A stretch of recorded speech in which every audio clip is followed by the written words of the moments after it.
Hola, ¿cómo están? Estoy muy contenta porque hoy tengo a la doctora Ana Luisa Sosa con nosotros y vamos a hablar de un tema que está maravilloso. Vamos a hablar del envejecimiento y las demencias y bueno, es un tema que a mí me interesa mucho. Pero quiero comentarles el currículum de la doctora, que la verdad es maravilloso. La doctora Ana Luisa Sosa es especialista en psiquiatría y estudió medicina en la Universidad Nacional Autónoma de México. Ella tiene un posgrado en epidemiología psiquiátrica por el King College de Londres, en Inglaterra. Es investigadora en ciencias médicas, clasificación E del Instituto Nacional de Neurología y Neurociencias. Es miembro de la Academia Nacional de Medicina y del Sistema Nacional de Investigadores, nivel 3. Se ha enfocado en el estudio del envejecimiento cognitivo y las demencias. Es profesora de la Universidad Nacional Autónoma de México desde hace 40 años y es profesora titular del curso de alta especialidad en envejecimiento cognitivo y demencias del Instituto Nacional de Neurología y Neurocirugía. Cuenta con más de 100 publicaciones y escuchen esto, la han citado, sus publicaciones han sido citadas más de 3,800 veces. Entonces, bueno, creo que tenemos una persona maravillosa con la que vamos a estar hablando. Doctora Ana Luisa Sosa, bienvenida doctora, qué gusto estar aquí contigo. Muchas gracias, Esther, por tu invitación. Con muchísimo gusto. Doctora, lo primero que me gustaría platicar contigo es que me cuentes sobre eso que me has hablado de los mitos del envejecimiento, porque hay muchas cosas que no son como nosotros creemos, ¿no? Sino que son mitos y que cuando nos hacemos grandes de cualquier forma podemos vivir a plenitud y hacer muchas cosas con una gran memoria. Platícanos, doctora, de estos mitos. Sí, bueno, muchas veces se piensa que el envejecimiento es sinónimo de deterioro y de enfermedad. Afortunadamente no es así. La mayoría de las personas con la edad sufrimos un declive normal en nuestras funciones físicas y en algunas capacidades mentales, pero podemos ser funcionales, podemos ser independientes, podemos ser productivos. Entonces, hay un porcentaje de personas que efectivamente sí presentan enfermedades físicas o un deterioro cognitivo que ya puede ser una enfermedad, como es el caso de las demencias. Entonces, yo les voy a pedir que se olviden de tener la imagen del adulto mayor como alguien que está demenciado en todos los casos, que está deprimido, que tiene que estar deprimido porque es viejo, que está desdentado, tenemos que ponernos guapos, ¿verdad? Si tenemos problemas dentales hay que atenderlos, ¿sí? Claro, Y claro. entonces yo creo que tenemos que estar cognitivamente bien y no demenciados, no estar deprimidos porque la depresión puede tratarse, también mejorar la nutrición. Entonces ahora se habla del envejecimiento exitoso y hay personas que son verdaderamente un ejemplo a seguir, ¿no? Estamos en una época en que el envejecimiento, pues estamos viviendo un envejecimiento poblacional sin precedentes. Pues es muy importante considerar que ya tenemos que ver a la vejez de otra manera, ¿no? Entonces no es normal, sobre todo si una persona tiene alteraciones de su memoria que no le permiten realizar sus actividades cotidianas, entonces en ese caso, pues sí estamos ante una demencia, ¿sí? Ok. Solamente aquellas veces en donde la memoria no le permita hacer sus actividades cotidianas se trata de una demencia. O sea, Sí. mientras la persona pueda seguir eh, trabajando, conviviendo, estando con su familia, con alguno que otro olvido, eso está bien, no es demencia. No, porque las personas podemos tener ciertos olvidos, incluso hay algunas funciones mentales que mejoran con la edad, ¿no? Como el Cuénteme eso, vocabulario. De, cuénteme qué función podemos tener mejora. el ejemplo de los premios Nobel de literatura, ¿no? Donde el lenguaje aumenta, tenemos más palabras que usar porque las que hemos aprendido a lo largo de la vida y tenemos más historias que contar. Entonces vamos a suponer en los 60, la expectativa de vida del hombre era de 55 años y de la mujer de 60. Ahorita si nos acercamos al año más cercano, 2020, ahorita ya es, fíjense ustedes, de 75 años para el hombre y de 80 para la mujer. Y se espera que esa expectativa para el 2050 sea de casi 85 años para la mujer y de casi 80 para el hombre. ¿sí? Entonces esto es lo que hace que nos obliga a estar preparados, ¿sí? Para, para estos fenómenos que, pues, que se van a presentar. Entonces... Doctora, cuénteme algo. ¿Las demencias ya en la actualidad se pueden prevenir? Sí, sí es muy importante también hablar de la prevención de las demencias. Hay ciertos factores de riesgo que no se pueden modificar, ¿sí? Pero hay algunos, como estos que les voy a mostrar aquí, que son modificables, ¿sí? Pero se tienen que modificar a lo largo de la vida, ¿sí? Por un lado, pues es la falta de educación. Entonces, el que nuestra población tenga mayor educación hace que tengan factores protectores, ¿sí? Porque si usamos nuestro cerebro, pues es como hacer nuestra gimnasia mental, y entonces nuestro cerebro está mejor protegido, ¿sí? También la hipertensión arterial, si tenemos hipertensión, si tenemos diabetes, si tenemos obesidad, que son situaciones que se pueden corregir. Una hipertensión, una diabetes no controlada son un factor de riesgo. Y aquí, ojo, la deficiencia auditiva, luego los adultos mayores no queremos usar aparatos, pero la deficiencia auditiva hace que nos aislemos y que tengamos menos estímulos cognitivos. El tabaquismo, que afortunadamente va a la baja, es otro factor, ¿no? Y la obesidad. La depresión, decíamos que es una enfermedad tratable, y aquí también algo que depende mucho de nosotros, la actividad física. La vida sedentaria favorece las demencias, lo mismo que el aislamiento, ¿sí? Entonces nosotros tenemos que hacer una actividad física, actividad mental y actividad social. Y el consumo excesivo de alcohol también puede causar un cuadro demencial tóxico. Oiga, doctora, ese punto, ¿cuál es un consumo excesivo de alcohol? Si uno se toma 2 copitas de vino tinto, ¿qué pasa? ¿Ese es consumo excesivo de alcohol? No, el consumo excesivo de alcohol tiene que ver con que, vamos a decir que un promedio de 1 a 2 copitas de vez en cuando no es ningún problema, pero el consumo excesivo es cuando ya se llega a afectar, por un lado, pues el funcionamiento de la persona, cuando ya no puede hablar, cuando ya no puede pensar, cuando ya se cae, y sobre todo cuando esto pasa con frecuencia, porque entonces esto daña nuestro hígado y daña también nuestro cerebro. Muy bien. ¿Sí? Es que Entonces, yo me acuerdo, doctora, que mi abuela me contaba, y yo no sé si esto sea cierto, que su doctor le había dicho que se tomara un tequilita al día. Y mi abuelita se lo tomaba todos los días y vivió hasta los 97 años. sí, eso también es muy frecuente, ¿no? Y bueno, por ahí dicen también que probablemente el consumo, sobre todo de vino tinto, porque tiene una serie de elementos que tienen que ver con el resveratrol, que es la vitamina A, puede ser conveniente, ¿no? Porque es un antioxidante. Pero bueno, ahora sí que como dicen, todo con moderación. Muy bien, doctora. Entonces, usted me había comentado en alguna ocasión que el problema de las demencias era una enfermedad de dos. Así es. Aquí por un lado, pues tenemos que ver que la demencia la va a tener alguien que empieza a tener un deterioro en relación a su funcionamiento previo, ¿sí? Correcto. O sea, yo antes podría acordarme de esto y ahora ya no me acuerdo, ¿sí? Y esto es cada vez peor, ¿sí? O sea, hay un deterioro de mi funcionamiento previo y esto es progresivo. Y estos cambios que tengo en mis funciones mentales afectan mi funcionalidad, que quiere decir que yo no puedo ser independiente, ¿sí? Que pierdo mis capacidades de vivir sola, ¿sí? Y también voy a tener cambios conductuales, ¿sí? Entonces, como la demencia causa dependencia, pues siempre tiene que haber un cuidador, y el cuidador suele ser un familiar. Y es una enfermedad que dura muchos años y que tiene un gran impacto para el familiar, ¿no? Porque por un lado vive un duelo, después de tener una persona muy independiente, muy activa, pues se encuentra con alguien apático, con muchas limitaciones, ¿sí? Además hay muchas repeticiones y además aquí no sucede como cuando tenemos el cuidado de los hijos, ¿no? Que conforme pasa el tiempo los hijos cada vez son más independientes. Aquí no, aquí conforme pasa el tiempo, el familiar que tenemos con esta enfermedad es cada vez más dependiente.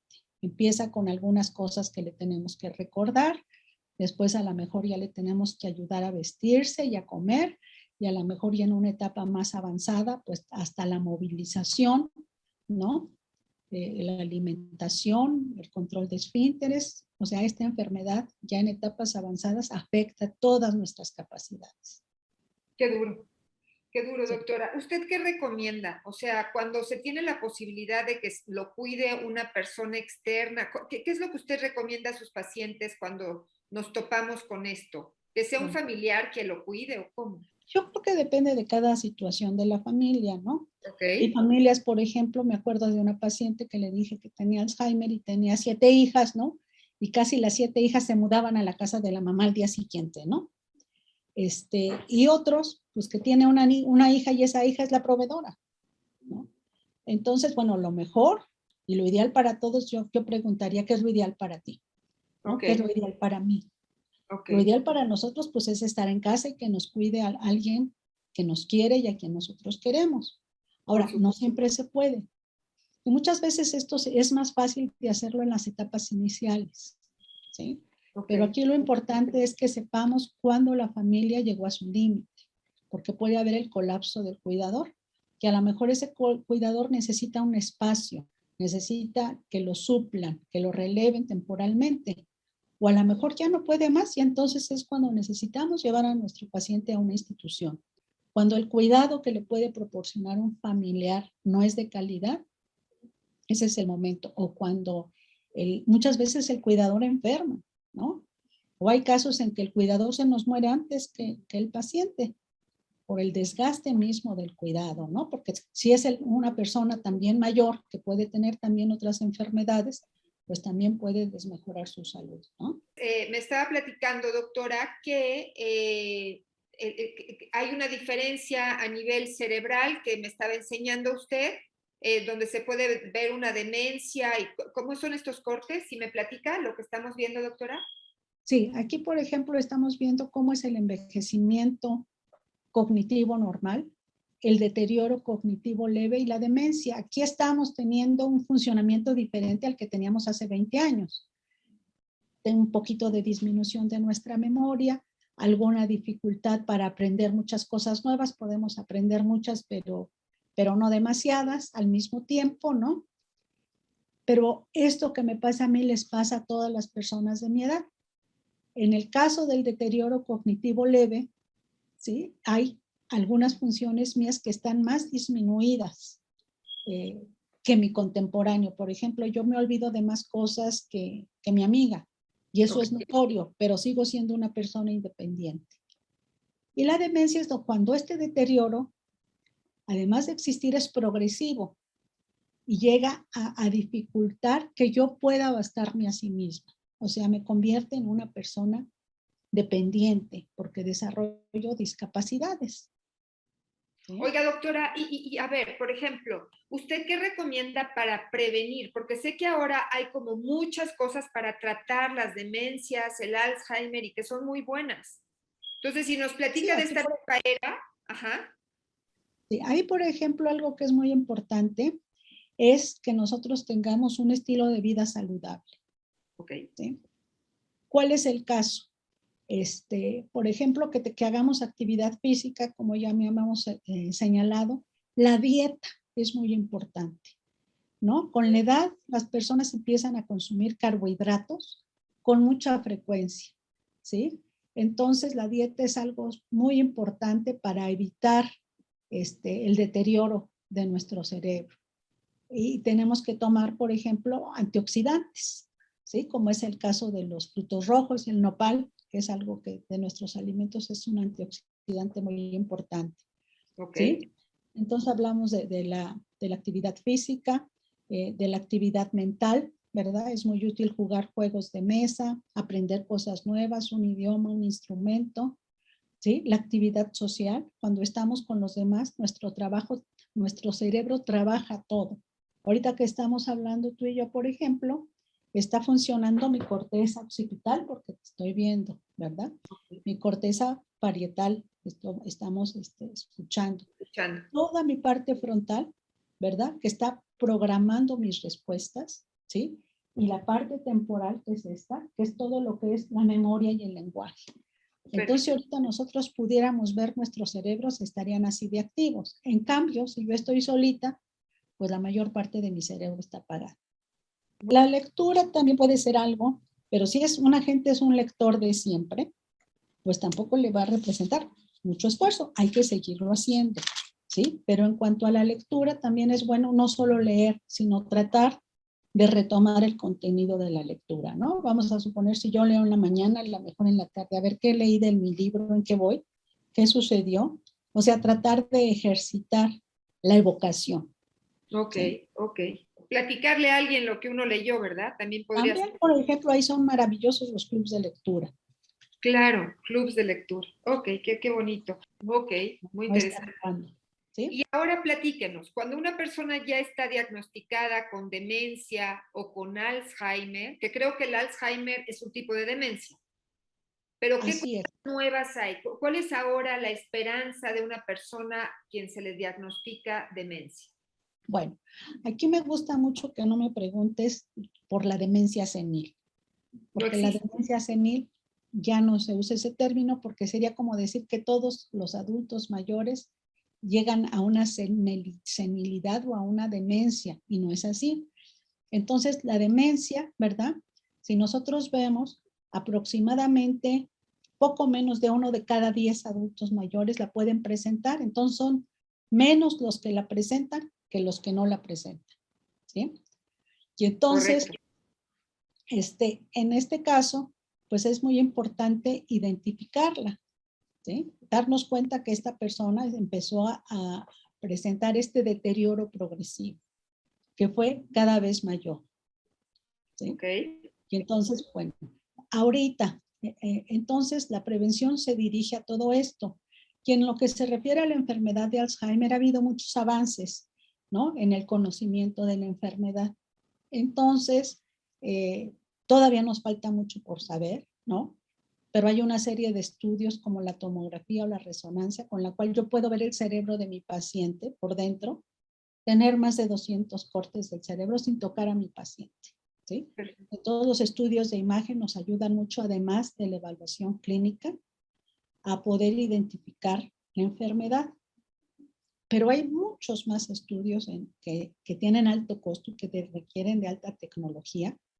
Pero yo creo que en nuestro caso en México podemos contar, pues uno con la clínica, que es muy importante, el quehacer del médico, un buen interrogatorio, una buena historia clínica y el apoyo de la neuroimagen.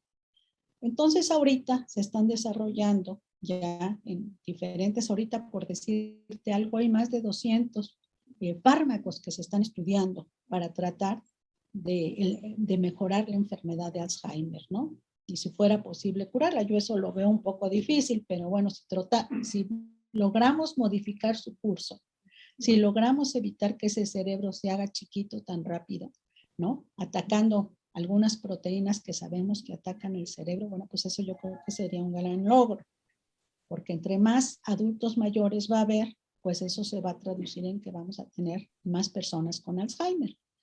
Y tú muy bien me decías, ¿no? De la enfermedad, las demencias son muchas, el Alzheimer es una de ellas, pero es la más frecuente. No es la peor, pero es la que conoce la mayor parte de la gente. Entonces, cuando decimos Alzheimer, se espantan mucho, pero podríamos decirle otro nombre, ¿sí? Como podría ser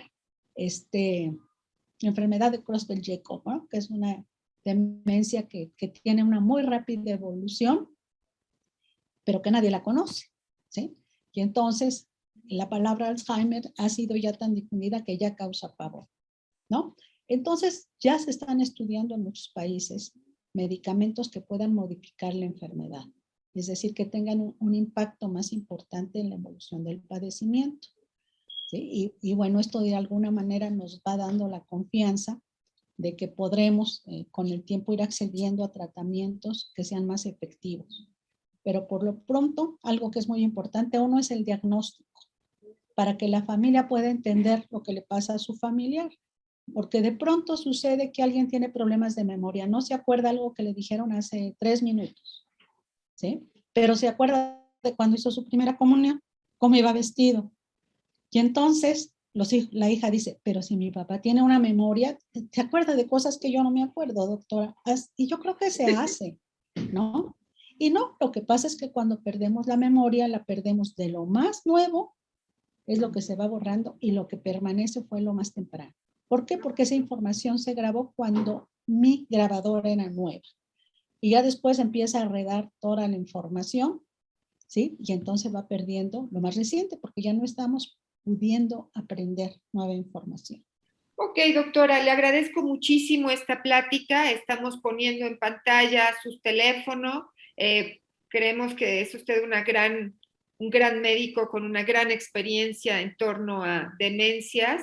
Y bueno, además usted es un médico muy humano y vale la pena acercarse a usted cuando se tiene dudas. Entonces, le agradezco mucho, doctora, y bueno, invitamos a quien nos esté escuchando. Si tiene cualquier duda y quiere que la doctora le conteste sus dudas, por favor escríbanos y con mucho gusto estaremos al aire nuevamente para responder dudas. Muchas gracias por haber estado con nosotros y esperamos muy pronto volverte a tener con nosotros.